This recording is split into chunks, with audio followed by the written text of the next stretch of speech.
Hi guys, so you probably think that the Bible is a religious book and it's a mythical book and it's all about fairy tales and people that did not understand science and modern day scientists. The reason why they can't believe the Bible is because they're so sophisticated that they can't believe in such fairy tales. They're intellectuals, and Bible believers are basically dumb people that just believe in all those stories that were explaining natural phenomena, trying to explain things that they could not understand. So for example, the idea that God created the heaven and the earth and that God created man, and the biblical teaching that from there man began to multiply on the face of the earth and had a very long lifespan and was able to establish a very advanced and successful civilization, if not more than one civilization on planet earth, before the flood came, which was a supernatural disaster that God sent on the earth and destroyed, wiped out all traces of that civilization except for 8 survivors, which is Noah, his wife, his 3 sons, and their 3 wives, and that from there on, basically humanity was reset and started back again. That whole notion, of course, is silly according to most scientists. Not all, by the way, not all, but to most scientists. And of course, Christians have been saying, you know, a lot of those civilizations, basically all traces or most of the traces of those civilizations were wiped out by the flood, because it wasn't just water on the surface. According to the Bible, the fountains of the deep were broken up and water came down from the windows of heaven, and the very topography of the earth changed. The very geography of the earth changed. It was basically almost a terraforming catastrophe in and of itself, not to mention its effect on the weather. That whole idea, of course, is silly according to scientists, and yet, I'm reading this article where NASA scientists basically are saying something similar. Of course, they're gonna say it in intellectual and scientific terms, but they're saying the same thing. You're probably looking behind me. It's called the Silurian hypothesis. It has to sound smart, right? So, because they're sophisticated and Bible believers are not. So, what in the world is the Silurian hypothesis? Well, this is from NBC News, a trusted source, not. But I found this article, it's just stunning. The hypocrisy of Bible rejecting so-called scientists is stunning. The title of this article is, "Did another advanced species exist on Earth before humans?" Now, if you're any kind of Bible believer, you understand that Lucifer was on Earth before humans. He was on the planet until God basically destroyed the universe because of Lucifer's rebellion, and then he recreated it again in Genesis 1:3, and he replaced Lucifer with Adam. He replaced the angelic civilization with a lesser but human civilization. So when God created the heaven and the earth in Genesis 1:1, there's a gap between Genesis 1:1, 1:2, and 1:3, during which time Lucifer rebels, God judges him, and then recreates the world basically and installs man. Of course, all that stuff is fanciful and no self-respecting scientist would believe it. But let's see what NASA scientists are believing these days, because they are the priests and they speak the truth at all times. Did another advanced species exist on Earth before humans? Well, the Bible answer is yes. And of course, you're mocked for saying that. It wasn't a human species. New paper explains how we might go about looking for evidence of earlier civilizations. Why? I thought you make fun of the idea. How come now you're taking it seriously? Oh, fancy background there. This is from 2018 by Corey S. Powell. Our Milky Way galaxy contains tens of billions of potentially habitable planets. That's actually biblical. But we have no idea whether we're alone. Well, I have an idea. There's angels. For now, Earth is the only world known to harbor life. That's to you. And among all the living things on our planet, we assume Homo sapiens is the only species ever to have developed advanced technology. That kind of stuff there, you know, just to make it sound fancy, that's a mythological creature. There's men, humans, Homo sapiens. You know, you got to know when you're being taken for a ride, guys. You got to know when somebody's just, you know, using advanced words just to get some money off of you and make you believe something that's a fairy tale for adults, in effect. But maybe that's assuming too much, they say.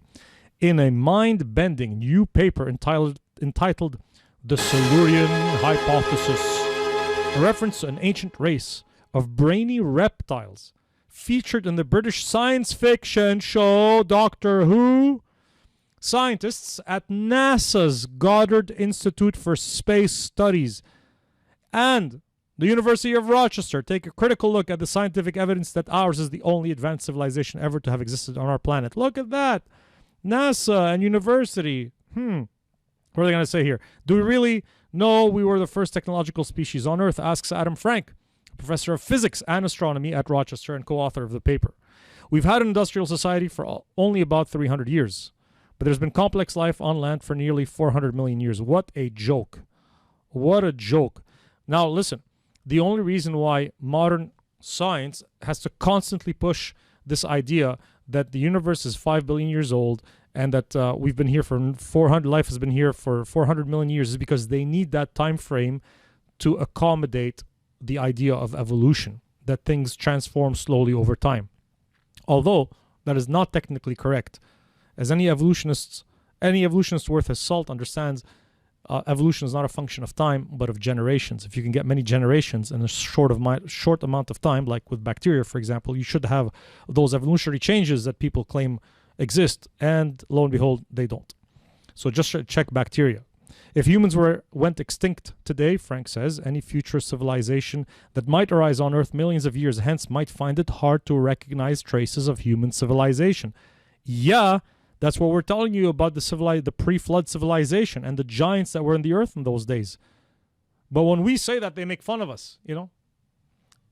By the same token, if some earlier civilization existed on Earth millions of years ago, we might have trouble finding evidence of it. That's what we've been telling you guys. And look at that subtitle, In Search of Lizard People. And they make fun of us for saying that angels came down, intermarried men, and produced a race of giants. But when NASA talks about lizard people, oh, that's scientific. The discovery of physical artifacts would certainly be the most dramatic evidence of a Silurian-style civilization on Earth. But Frank doubts we'll ever find anything of the sort. Not to be dismayed, though, they go on. Our cities cover less than 1% of the surface, he says. Any comparable cities from an earlier civilization would be easy for modern-day paleontologists to miss. So why'd you make fun of us? And no one should count on finding a Jurassic iPhone. It wouldn't last millions of years. Gorilla Glass or no. By the way, they found basically dinosaur tissue, basically, that survived. And supposedly they went extinct 65 million years ago. You explain that to me, how tissue can last 65 million years, whether it's basking in iron or not. Finding fossilized bones is a slightly better bet, but if another advanced species walked the Earth millions of years ago, if they walked, it would be easy to overlook their fossilized skeletons if they had skeletons. Modern humans have been around for just 100,000 years. What a joke, a thin sliver of time within the vast and spotty fossil record. For these reasons, Frank and Gavin Schmidt, a climatologist paper's co-author, climatologist at Goddard and the paper's co-author, focus on the possibility of finding chemical relics of an ancient terrestrial civilization. Using human technology as their guide, Schmidt and Frank suggest zeroing in on plastics and other long-lived synthetic molecules as well as radioactive fallout in case factions of ancient lizard people waged atomic warfare. So now those guys just told us from NASA and from university that plastic may have been in existence as an invention hundreds of millions of years ago on Earth. Didn't Solomon say that there's nothing new under the sun? But when we say it, it's laughable. When they say it, oh, you got to take them seriously. That's hypocrisy, friends. In our case, they continue technological development has been accompanied by widespread extinctions and rapid environmental changes, so those are red flags as well. After reviewing several suspiciously abrupt geologic events of the past 318 million years. The researchers conclude that none of them clearly fit a technological profile. Now look, abrupt geologic events. Would you classify the flood as an abrupt geologic event? Why, sure. But they found no evidence of their hypothesis. So they don't sit back and say, oh, it's all wrong. What a laughable idea. There's no evidence of it. No. When it's their idea, here's what they say. Frank calls for more research, such as studying how modern industrial chemicals persist in ocean sediments and then seeing if we can find traces of similar chemicals in the geologic record. So they said, we haven't found any evidence of reptilians that waged nuclear warfare and used plastics hundreds of millions of years ago, but that's because we haven't searched enough. Let's keep searching. Which is crazier, saying that or saying that a few thousand years ago, men reached a certain level of advancement in civilization and were wiped out by a global flood. Which one's crazier, guys? Tell me the truth. Leave it in the comments. He argues that a deeper understanding of the human environmental footprint will also have practical consequences, helping us recognize better ways to achieve a long-term balance with the planet so we don't end up as tomorrow's forgotten species. All that stuff about climate change is just a bunch of communism in disguise. Then again, he's also a curious guy who's interested in exploring more far-out ideas for finding Silurian-style signatures. You could try looking on the moon, he says. So if there's no evidence on Earth, let's try the moon. Lunar archaeology. The moon is a favorite target of Penn State University astronomer Jason Wright. Watch this. Penn State University astronomer, one of a handful of other researchers now applying serious scientific thinking to the possibility of pre-human technological civilization. Genesis 1:2, Ezekiel 38. That's just silly fables. But we're going to look for lizard people on the moon.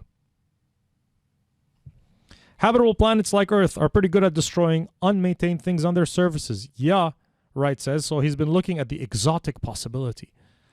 Not fable, not myth. When science, it's exotic possibility that such a civilization might have been a space-faring one.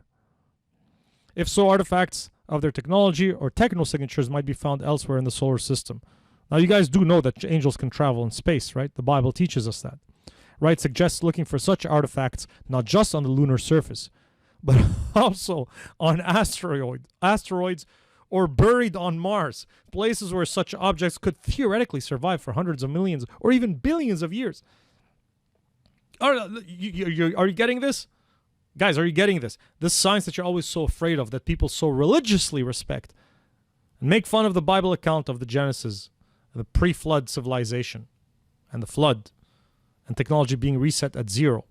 Those guys now are willing to look for reptilian evidences of technology that are billions of years old on asteroids or buried on Mars. But they got destroyed because of a significant geologic event.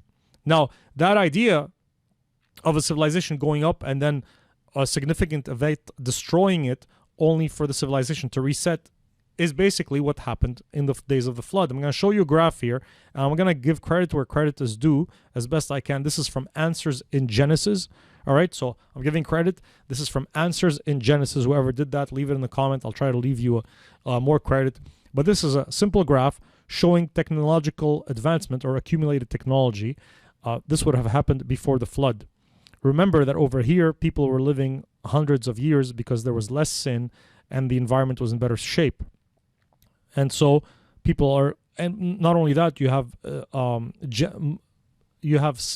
generational overlap for 6, 7, 8 generations. So you have your great-great-great-grandfather still alive at a few hundred years old, passing on that knowledge to his progeny. And so you had accumulated technology resulting in a very advanced civilization. The Bible says that their foundation was destroyed by a flood. So you had foundations, you had cities, you had buildings. And then when the flood happens, what happens to that accumulated technology? There's a sudden drop after the global flood. That technology begins, this is in Genesis chapter 6 to 9. And then Genesis chapter 11, 10 and 11, the Tower of Babel. That takes some kind of technological effort and cooperation to build the Tower of Babel. So you have another rise in technology, only to have another sudden drop when the Lord dispersed them by dividing their tongues. And later on, those nations spread out and they keep alive the memory of the Tower of Babel by building pyramids, which are basically a throwback to the Tower of Babel. Now, I would argue that the technological graph here, the technological level of the Tower of Babel, is higher than that of the pyramids, because God himself had to come down and intervene to stop that, lest they should reach literally heaven. Their pyramids are just a throwback. They're actually a lesser technology than what was available to the guys doing the Tower of Babel. But that's basically what the NASA scientists are saying. But the difference is they're saying this: instead of people or instead of angels, it was reptilians. And instead of just an advanced human technology or an angelic technology, it was lizard people using plastics and waging nuclear warfare. And they were flying in space, and they left some plastics on asteroids and Mars, possibly. We don't really have proof, but let's keep spending money to look into the Silurian hypothesis. Which is crazier? Which one sounds like a fable? But you know why we believe the other guys? Because they have PhD, TD, MD, CC, after their name. And that's it. Because they've taught you to make fun of the Bible and take them seriously. God forbid that we should take Bible deniers seriously. We know what we have believed and why. So you see, guys, it's basically the hypocrisy of scientists making fun of you, believing basically a parallel narrative, which is more palatable, more believable. But that they make fun of, and they have their own parallel narrative to an ancient civilization on Earth that was advanced, that's destroyed suddenly by a cataclysmic event, but they're reptilian and they're flying in space and leaving plastics on Mars. And we haven't found evidence, but we're going to keep looking. Which one sounds like the fable here? You decide. Leave it in the comments. Let us know. Listen, we'd appreciate if you share those things and let people know. I hope that builds up your faith. Comment, like, whatever you want. God bless you and thank you for listening. Take care.